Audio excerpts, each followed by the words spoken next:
Hi guys, and welcome back to my YouTube channel. I hope you're all good. So today's video, I'm a little bit nervous about filming because I haven't ever really spoken about it on my social media. I've never really mentioned it, and probably a lot of people that I know don't actually really know this story. As you can see by the title, it is my car crash story time.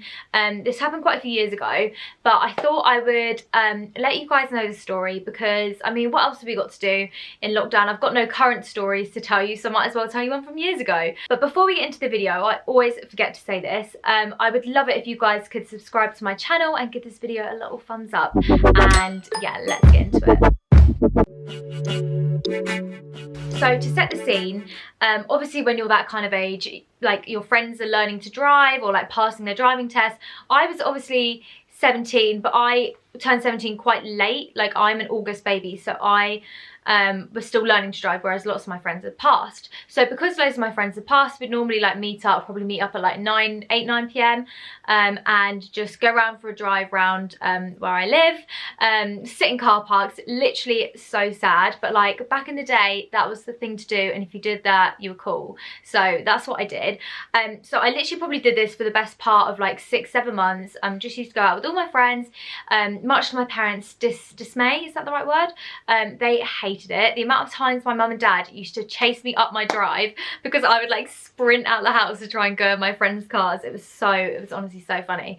But yeah, so that is kind of like what I used to do all the time. So getting in a car and like going out with my friends literally just didn't mean anything to me. It was just kind of like, yeah, that's what we do, that's life. So on the 10th of February, which was the day of my crash, it literally just didn't feel like any different. I think at the time I had fallen out with a boyfriend that I was dating. I'm pretty sure I didn't even want to go out with him.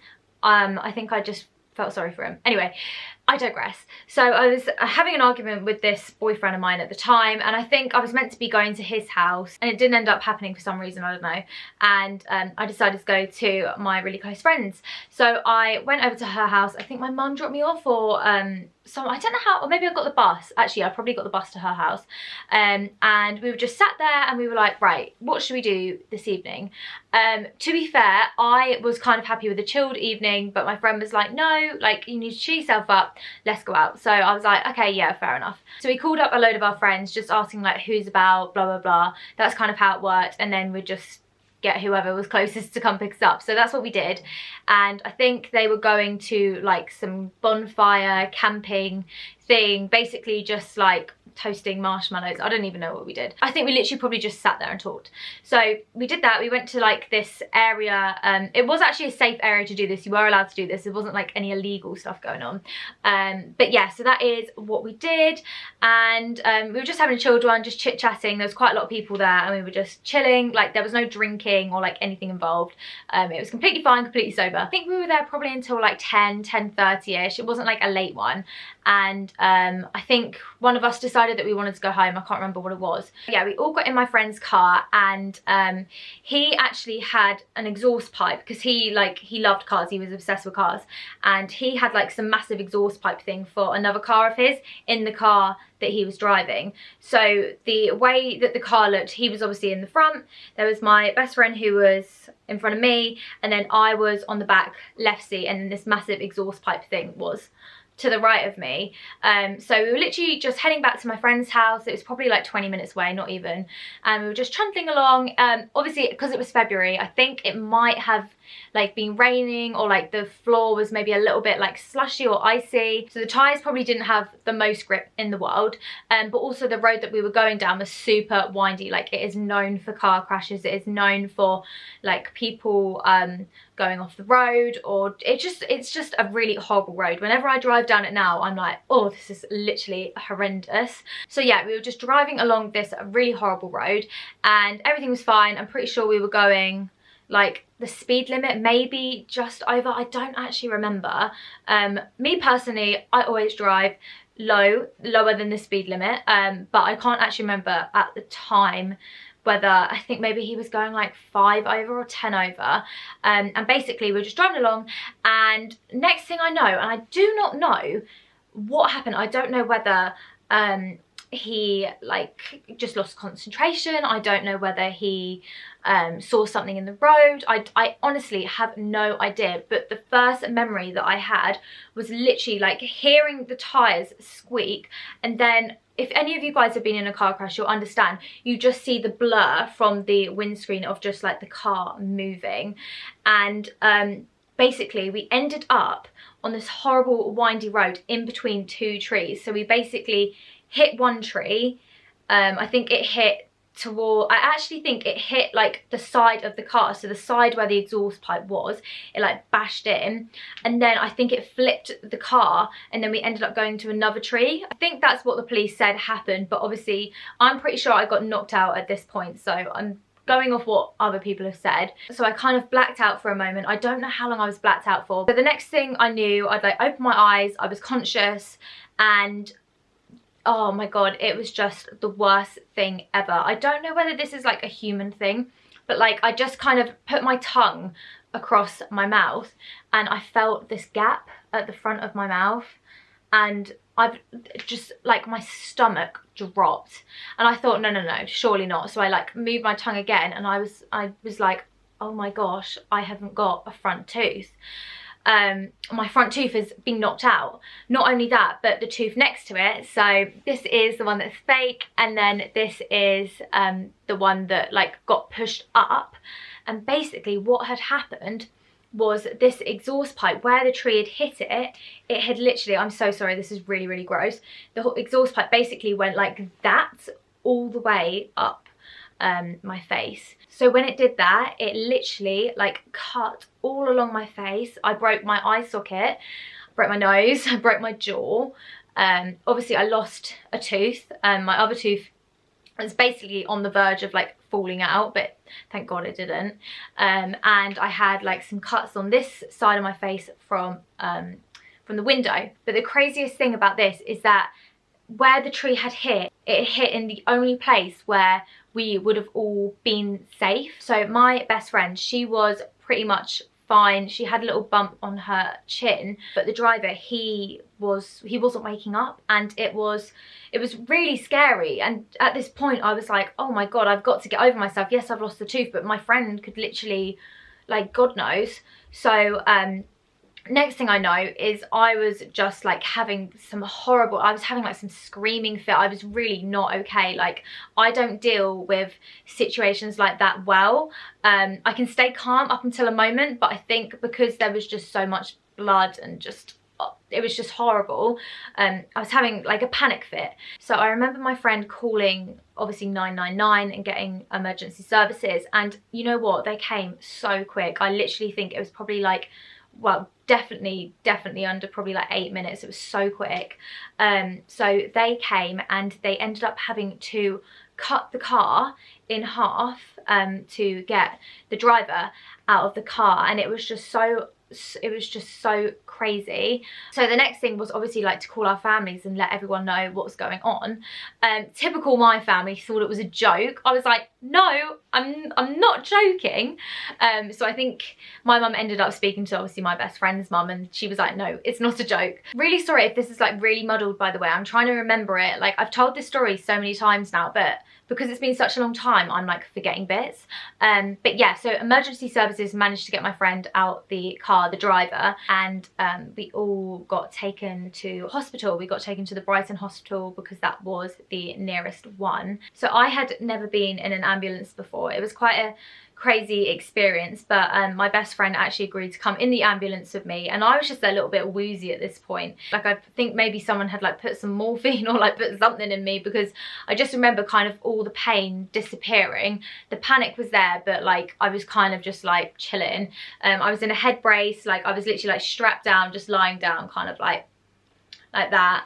And they were just like putting the blood things into my arm. I don't really know what it's all called, but I was basically just getting like needles put in here and there, and like I think I was trying to crack jokes. Like, my best friend, she literally says to me all the time, she's like, you were trying to crack these weird jokes, and I was like, oh my god, how embarrassing. Like, I'm not even funny now, and I certainly wasn't funny back there when I was 17. Like I don't even know what I was saying. We got to the hospital and we got taken into like the A&E like emergency kind of section. So we got taken in for like brain scans and just like x-rays all over our bodies. And I remember looking at the x-ray for my face and literally just wanting to cry. So obviously my mouth, I haven't actually got any pictures of it, I'm really sorry, but basically there was just like bone, and then just nothing like right in the middle of my mouth. So I think my eye was pretty much like cracked. I think it had like a massive crack in it, but luckily they didn't have to like move my eye too much to like put it back into place. I think it wasn't, maybe it's like a hairline fracture, I don't know.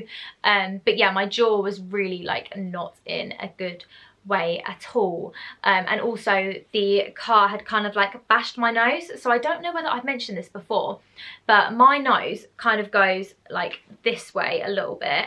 And that is probably because I've whacked my nose really hard twice in my life. Once was falling off roller skates, which was actually really traumatic. And my nose was just like so big for ages.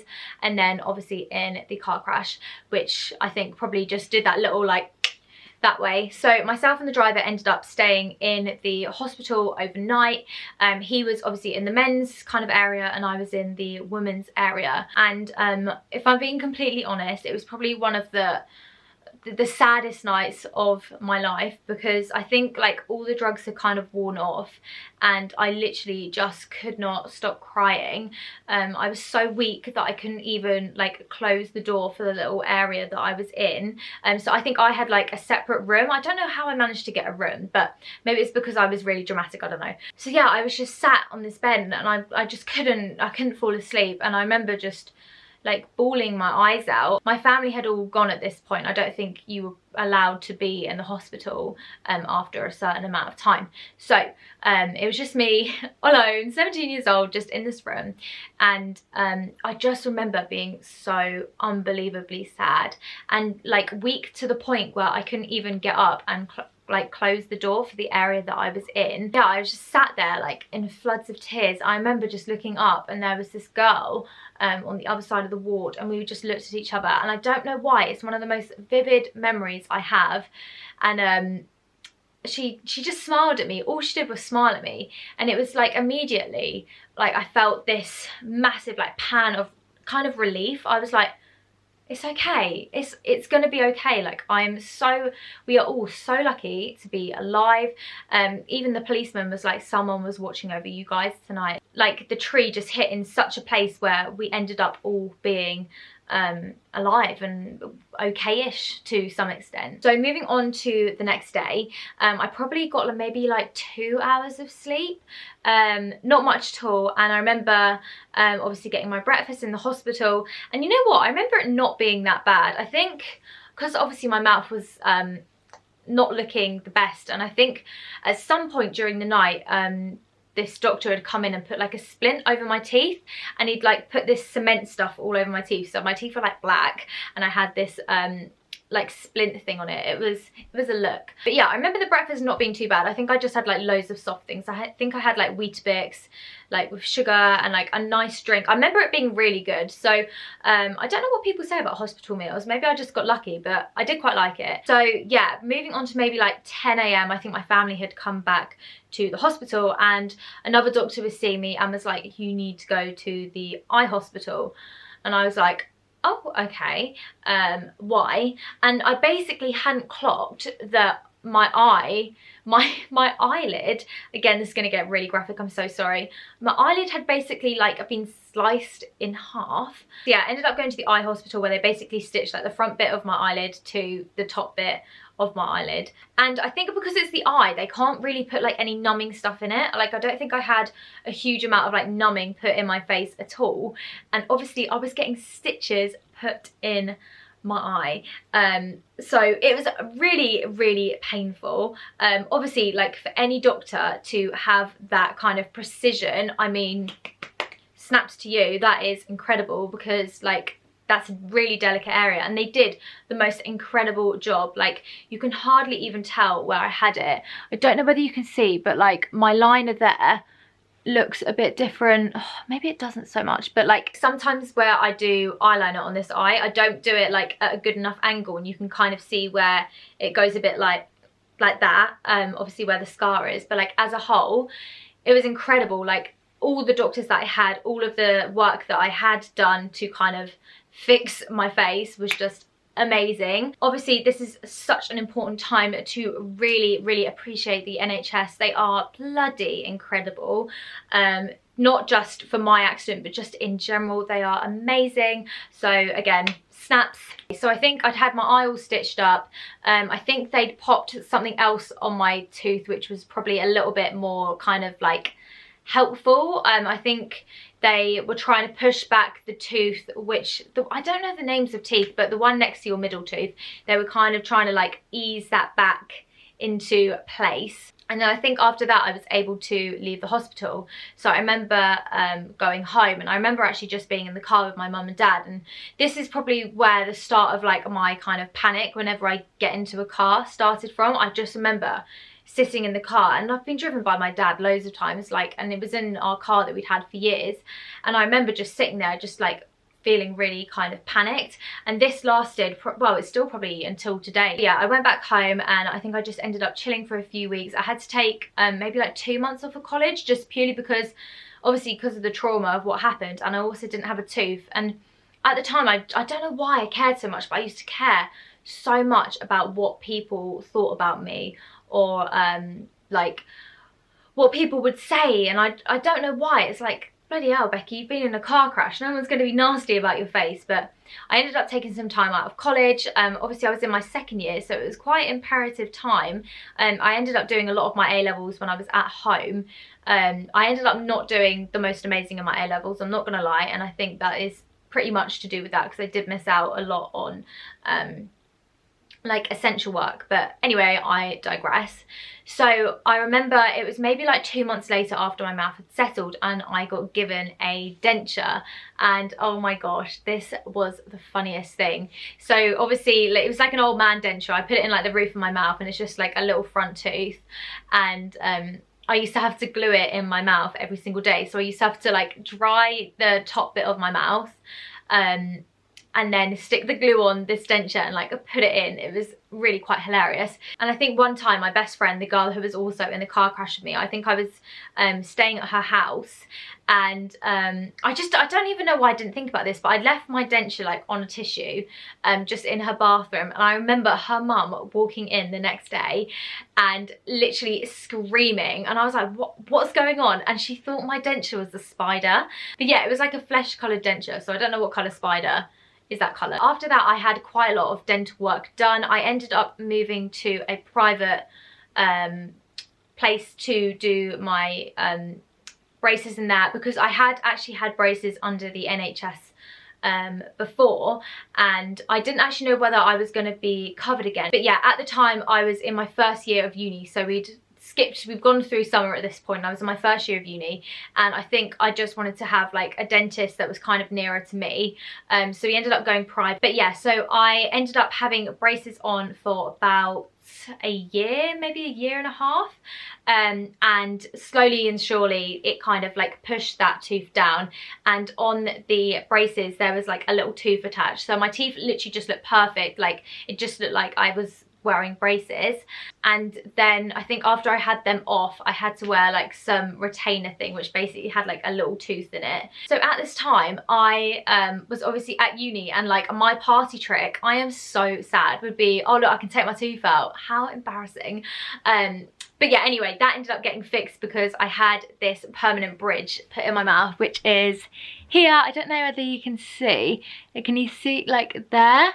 It's kind of like not attached obviously to, it's not coming out my gum, but other than that, like you can't really tell. But yeah, I still have to wear like a retainer now every single night, just to obviously make sure that it doesn't like move too much. And obviously my teeth have now had 2 sets of braces on them, and like all the trauma, so they're very fragile right now, so I'm just going to try and keep them looking as nice as possible, because I don't think I would be able to ever get braces again, because I think my teeth would literally fall out. Or a dentist once said that to me. They were like, yeah, this is like your last thing that you can get done. But yeah, anyway, so that is my car crash story time. I hope it all made sense. I should have written like everything down in front of me and gone from that, but I am going from memory. So there probably are things that I'm forgetting, but I think the main story I've told you. But yes, anyway, thank you so much for watching this video, and I will see you in the next one. Bye.